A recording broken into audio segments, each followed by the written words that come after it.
Well, going through airport security could soon become easier. TSA is now allowing travelers to keep their shoes on and soon might even ease rules on bringing liquids and gels through checkpoints. Fox's Caroline Shively has more. Frequent flyers rejoice. On the heels of new guidance saying you can keep your shoes on through TSA checkpoints, you might soon be able to carry your shampoo and other liquids in more than just those little bitty bottles. I mean, the liquids, I'm questioning, so that may be the next big announcement is what size your liquids need to be. Under current guidelines, anything larger than a 3.4-ounce container of hair gel, shaving cream, or any other liquid in your carry-on will get tossed. I had 2 water bottles on me, and I hate throwing it away because it's not $1 anymore. I think water bottles are like $3. I think our TSA agents do a great job, but I think relaxing the rules will allow the process to flow a lot better. The rules on shoes and liquids have been in place since 2006 after separate failed terrorist plots. They're among several air travel modifications made after 9/11. Homeland Security Secretary Kristi Noem says she's now taking bids from technology companies to streamline the entire screening process. The future of an airport, where I'm looking to go, is that you walk in the door with your carry-on suitcase, you walk through a scanner and go right to your flight. If you really need to get that large liquid through security now, there is a way. TSA says freeze it. Just don't let it melt. At Reagan National Airport, Caroline Shively, Fox News. Yes, Brandon, ICE agents will soon have access to home addresses, ethnicities, and other personal information for the nation's 79 million Medicaid enrollees. Now, as part of an agreement between the Department of Homeland Security and the Centers for Medicare and Medicaid Services, the data sharing deal is raising concerns for some in the medical community. Vice President J.D. Vance says the Trump administration is trying to deliver on border enforcement. Although the president's initial message was going after the worst of the worst violent criminals first, Vance says any illegal migrant is fair game. Critics of the policy say everybody has the right to health care in America. Lynn Cowles is with a nonprofit advocating for access to health services and believes people will avoid emergency rooms and hospitals because of this. This is egregious overstepping of access to individuals' information. Health programs are sacred, or at least they have been. What the president has said is we really want to focus on the illegal immigrants who came during the Biden administration, but also we're enforcing everywhere.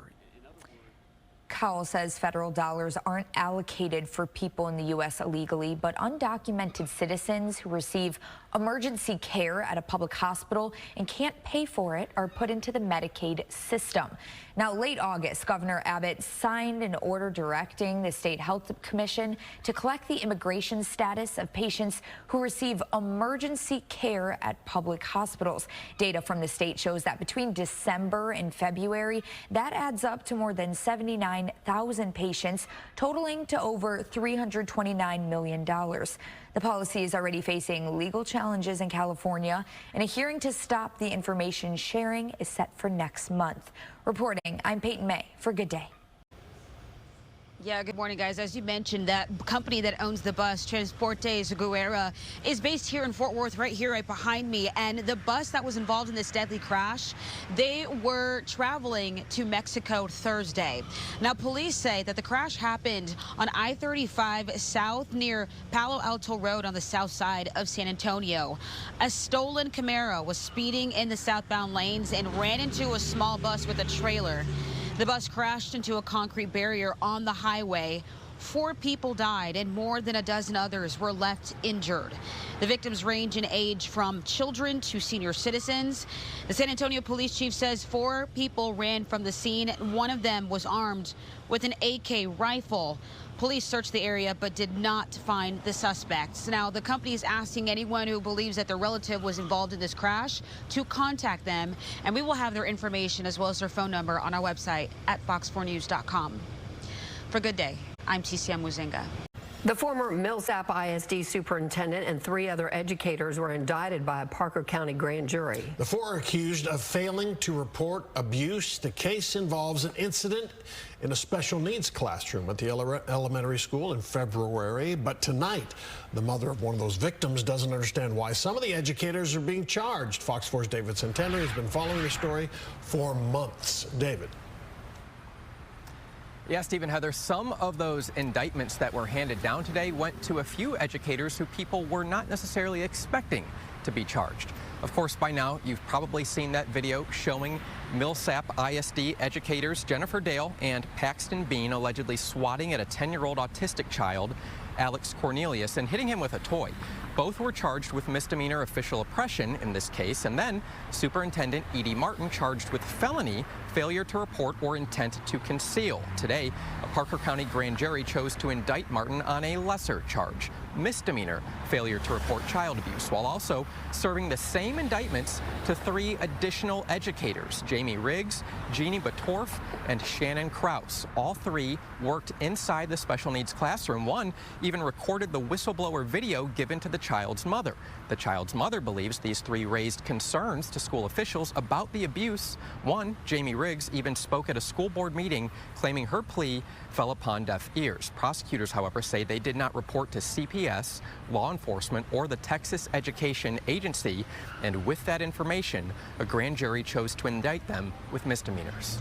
I do not believe that any of this would have come to light had it not been for those 3 standing up for my son, and I'm very grateful for them, and I quite frankly don't think that they should be charged in any of this. Paxton Bean is the daughter of Milsap Elementary's principal. Some within that community alleged that relationship may have led to a cover-up. The school board has since passed a nepotism policy. Speaking of Bean, today a grand jury also indicted her with felony injury to a child in a separate case of alleged abuse against an 8-year-old autistic boy in the same classroom. That child allegedly suffered a bloody nose from the incident. The initial spotlight on Alex Cornelius's case led to that investigation. I never wanted my child to be involved in any of this, but I'm glad that at least other people came forward and that it's being brought to light. Martin's defense team issued a statement today reading in part that she did not report the abuse within 48 hours because Dr. Martin was awaiting the report of the independent investigator who began work that day of the incident. Of course, we've been reporting on this story for several months now. We'll continue to keep you updated on how the legal process plays out. But for now, Steve and Heather, back to y'all. All right, David Santendry, thank you.